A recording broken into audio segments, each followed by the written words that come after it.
Carronauta. Se você ainda não conhece o canal, aqui a gente fala de carros, motos, aviões e qualquer coisa que tenha motor e traga emoção para todo mundo.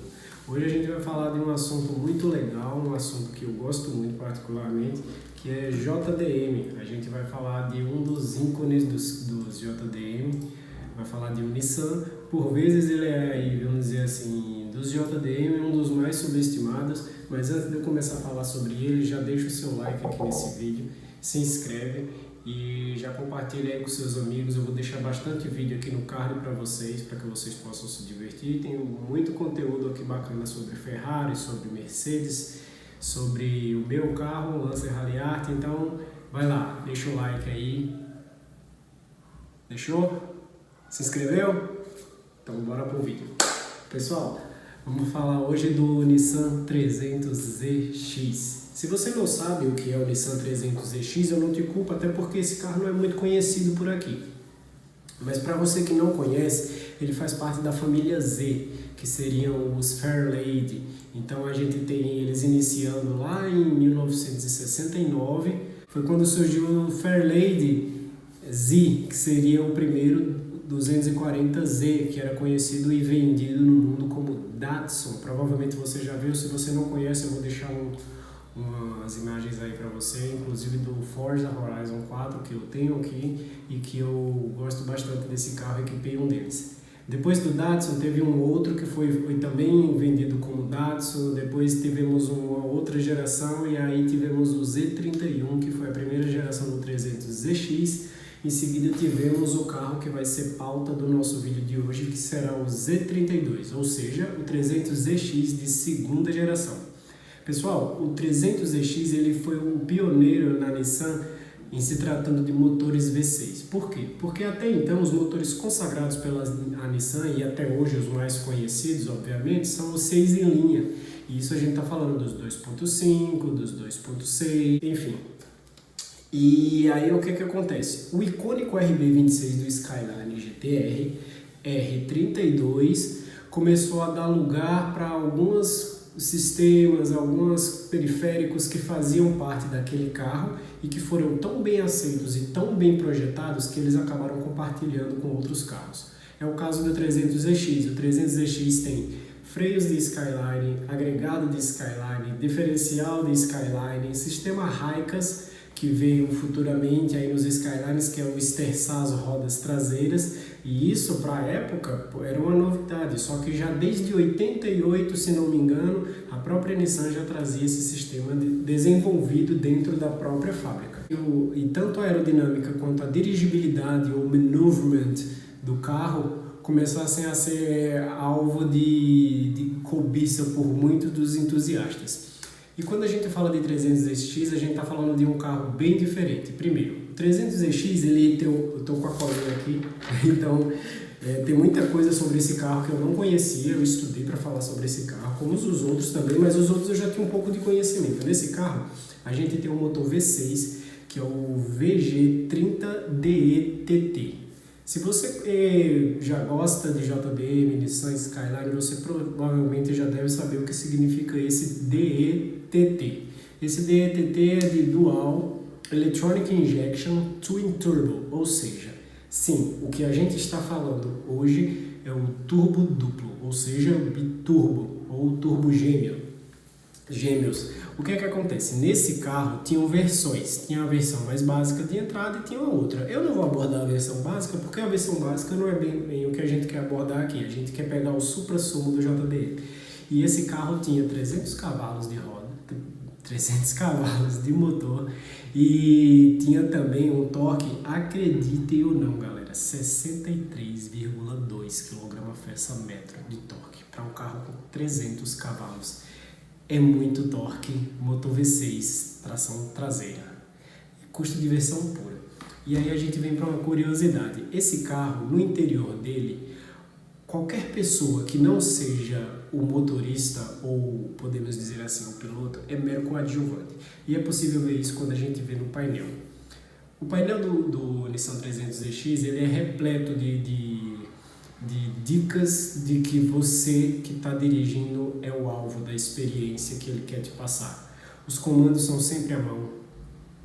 O câmbio manual de 5 velocidades traz uma esportividade, a posição do banco, o próprio assento em si com o couro premium, a forma como você poderia pedir, já que esse carro vinha com 2 lugares ou a opção de mais 2, que seria um coupé, e o desenho do carro, ele remete àquele Grand Tourer. Na verdade, ele é um Grand Tourer, ou seja, ele é um carro de traseira curta, porém alongado. Então, ele tem aquela curva fluida, de forma que você consegue ver também no 3000 GT, é o caso do Nissan NSX, aliás, do Acura NSX, que era concorrente direto dele. Tem uma revista também nos Estados Unidos que comparou ele com o Corvette da época. E ele foi apelidado de Vetbuster, ou seja, perseguidor de Corvettes ou algo desse tipo. E por quê? Porque ele era o concorrente direto do Corvette da época, quando foi lançado. Desde 89 até mais ou menos 96, nos Estados Unidos ele foi vendido. E em 96 é interessante falar por quê. Em 96 ele teve uma despedida digna de seu legado e foram lançadas 300 unidades, sugestivo não? 300 unidades chamada Commemorative Edition, que era um carro que tinha o mesmo padrão dos carros turbos, porém ele vinha com a plaqueta numerada e um certificado de autenticidade. E nesse carro a gente tinha bancos de couro, ou seja, todos aqueles opcionais que você tinha nos outros carros, nesse eram itens de série. Falando em itens de série, o ABS é item de série nesse carro, o Haikas é item de série nesse carro, os discos são 300 milímetros atrás e 280 milímetros na frente de série. Então, assim, desde a primeira olhada no carro, você já nota que esse carro não é qualquer carro. Ele é um carro diferenciado. Acelerava de 0 a 100 na casa dos 5 segundos e dava uma máxima de 249 km por hora. Gente, para 1993, para 1996, 94, é um número muito, muito, muito absurdo. Todo o interior do carro era repleto de acabamentos premiums, é o caso do couro e também da microfibra. No painel era possível ver materiais com soft touch. E todo o som desse carro foi desenvolvido pela Bose. Então, desde o toca-fitas com CD, afinal de contas a gente está falando de um carro 96 até 96, mas surgiu em 89, a segunda geração. Então, tratava-se de um carro que era bastante completo para a época. Era um carro cobiçado, mas quando foi comparado com outros carros, inclusive aqui no Brasil, pelo Christian Fittipaldi, ele deu algumas opiniões que, na minha visão, são zero pertinentes ao que seria o objetivo do teste. Pasmem, ele comparou o Nissan 300ZX com o Gol. Ele disse que, não fosse pela posição de dirigir, eu confundiria com o Gol. Gente, ridículo, ridículo. Eu vou deixar a foto aí para vocês observarem, vocês vão ver que de Gol 300ZX não tem nada. Mas enfim. Tiveram outros comparativos também na revista, acho que se eu não me engano é Top Week. E um fato interessante sobre esse carro, quando ele foi lançado, os designers da Nissan percorreram todos os lugares dentro dos Estados Unidos para que tivessem uma referência.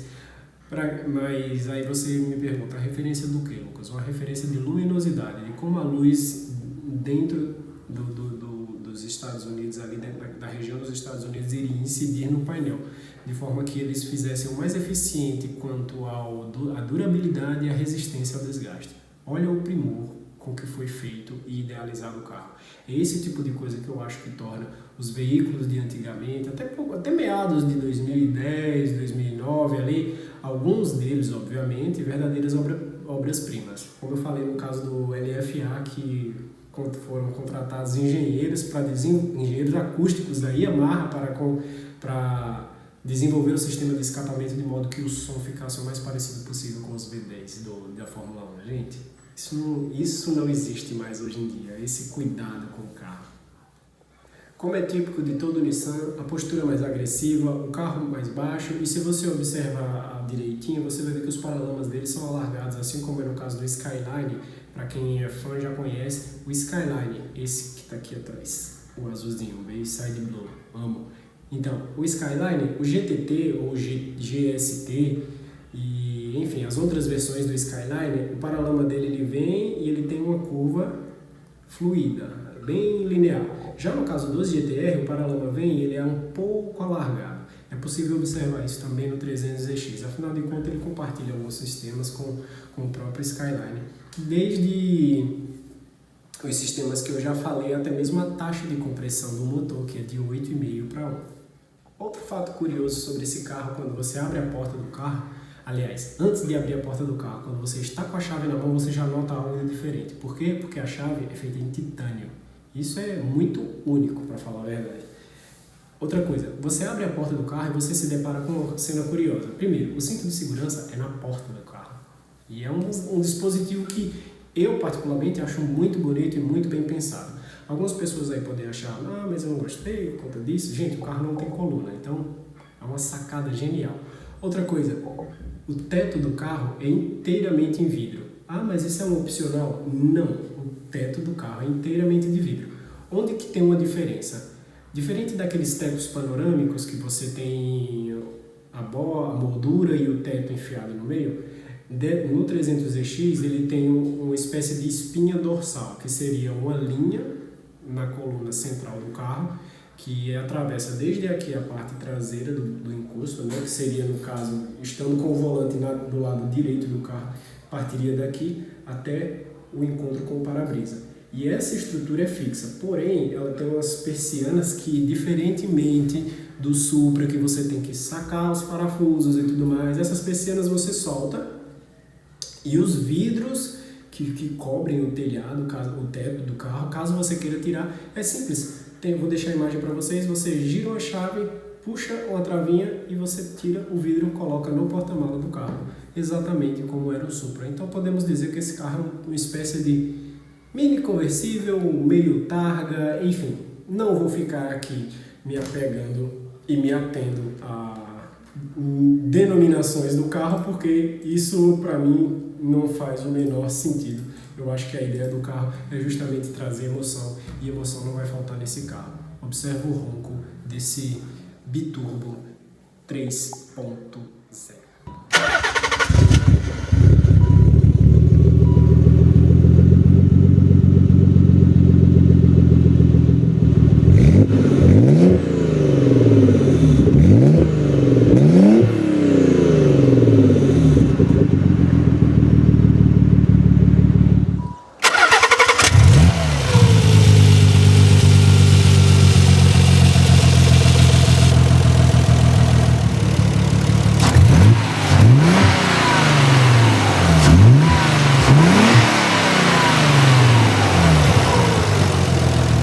Animal, não é? E isso a gente está falando de um carro original, tá, gente?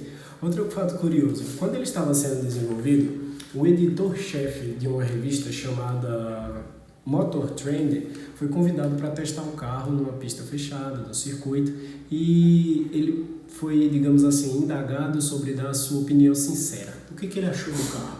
O que seria o auge do carro, os defeitos, os problemas? Diferentemente do que foi feito com o NSX, eles não pediram para ele ajudar na projeção do carro, mas eles pediram para dar uma opinião sincera. A opinião sincera... A área passando. Diferentemente do que foi feito no Acura NSX, como é o caso, digamos assim, do Honda, né? O Honda NSX, que convidaram o Ayrton Senna para dar dicas sobre o carro, para eles pudessem ainda desenvolver o carro.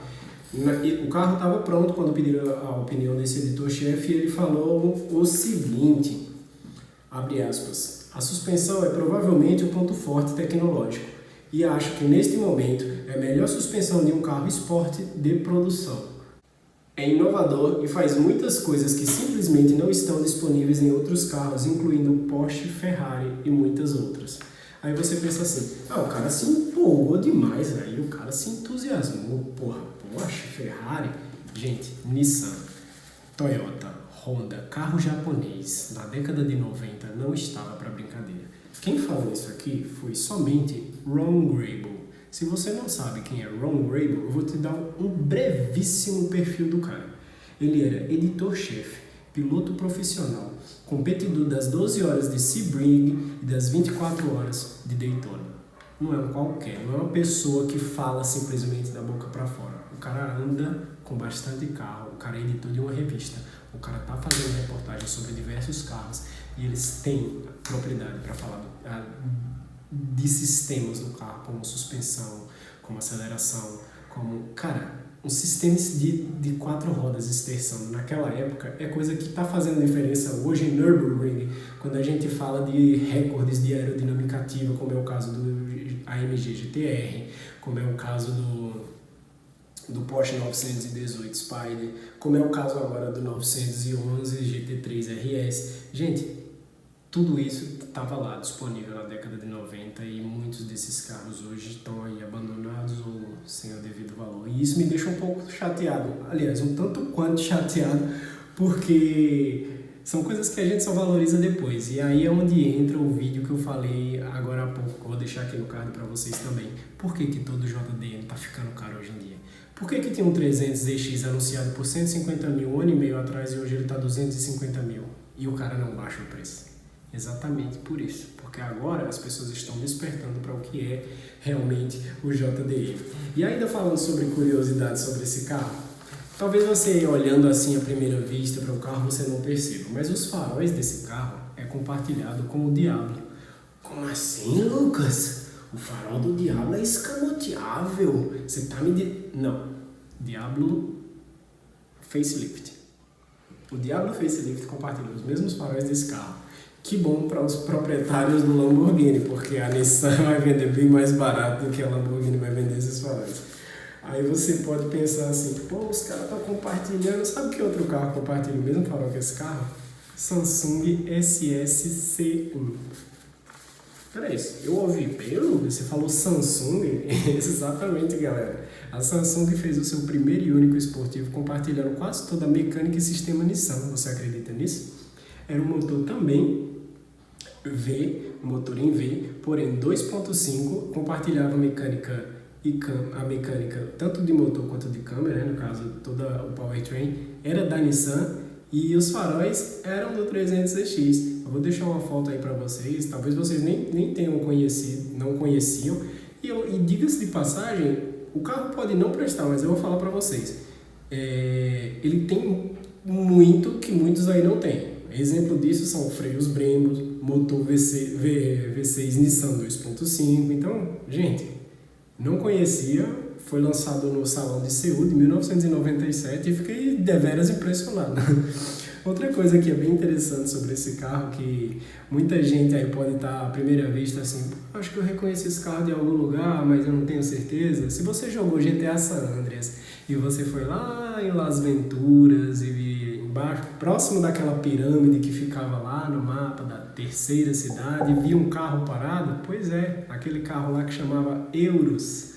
É nada mais, nada menos do que um 300ZX um pouquinho modificado para não bater de frente aí com as questões de direitos autorais da Nissan, mas é basicamente o mesmo carro. E é isso, pessoal, que eu tinha para falar para vocês basicamente do Nissan 300ZX. Obviamente que se eu fosse falar de todos os sistemas, de tudo que eu tinha, que deveria ser falado, isso aqui daria uma série inteira de vídeos só sobre o 300ZX, mas eu quis trazer uma coisa diferente, uma abordagem um pouco mais resumida, mas que trouxesse as informações completas sobre o carro, de forma que você possa aí entender que JDM não se resume a Skyline, Supra e RX-7, como muita gente acha que é só isso.